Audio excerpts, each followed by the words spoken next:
नमस्कार दोस्तों, आज की कहानी है माइका का मोल पैसों से ना तोल। दीदी, आप रोज रोज माँ जी को देखने आ जाती हो, क्या आपको लगता मैं और देवेंद्र माँ जी का ख्याल नहीं रखते? मीना ने अपनी तौलिया चढ़ाते हुए कहा। नहीं भाभी, ऐसी बात नहीं है।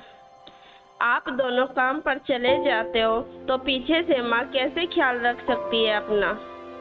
बस यही सोचकर आ जाती हूँ, पूनम ने कहा। ये है पूनम जिसकी शादी उसके मायके के नजदीक ही हुई है। पूनम अपने पति के साथ रहती है, उसके सास ससुर अब इस दुनिया में नहीं है। मायके में भैया भाभी और माँ है, 2 भतीजे भी है जो हॉस्टल में पढ़ रहे हैं। भैया भाभी तो सुबह अपनी जॉब पर निकल जाते और पीछे से शांति जी बिल्कुल अकेली रह जाती है। कुछ समय से शांति जी बीमार है। अकेले बीमारी में उनका दिल घबराने लगता था, तो बस वो अपनी बेटी पूनम को कॉल करके बुला लेती थी। मीना तो बस खाना बनाकर रखकर चली जाती थी। शांति जी को क्या अच्छा लगता था क्या नहीं, उसको कोई मतलब नहीं था। पूनम अपनी माँ को पीछे से उनकी पसंद का कुछ बनाकर खिला देती थी। कभी उनके सिर में तेल लगा देती तो कभी घंटों पैर दबाती रहती। कहते हैं ना, हमारे समाज में कोई अच्छे मन से भी सेवा करे किसी की तो लोगों को शक होने लगता है कि पता नहीं किस लालच में लोग उसकी सेवा कर रहे हैं।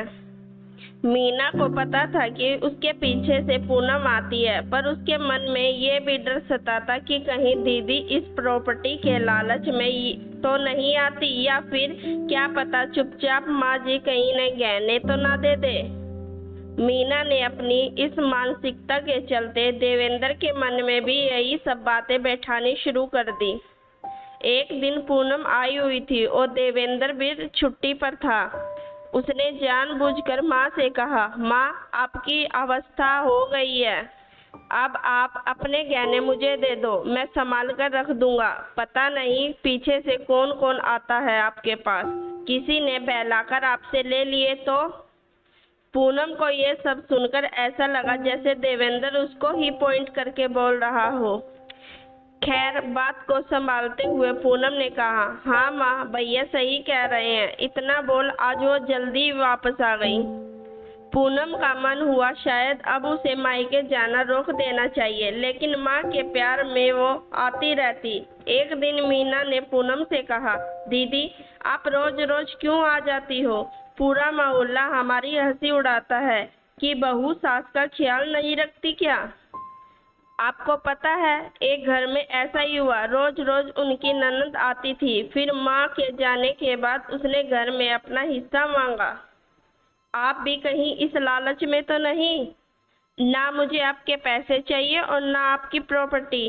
अब तो माँ नहीं रही तो मैं इस घर की शक्ल भी ना देखूं।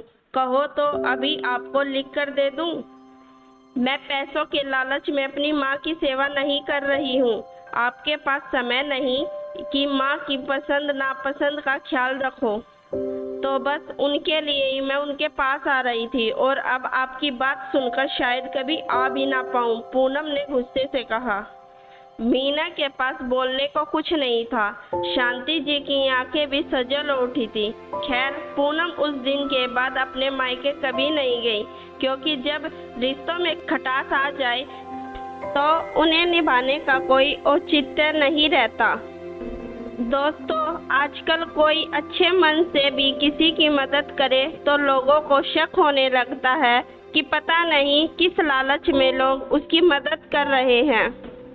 पर जब ऐसे साफ दिल के लोगों की नीयत पर शक किया जाए तो उनका दिल टूट जाता है। आप सभी को क्या लगता है, कमेंट्स में अवश्य बताएं। कहानी अच्छी लगे तो इसे लाइक करें, चैनल को सब्सक्राइब करना ना भूलें। धन्यवाद।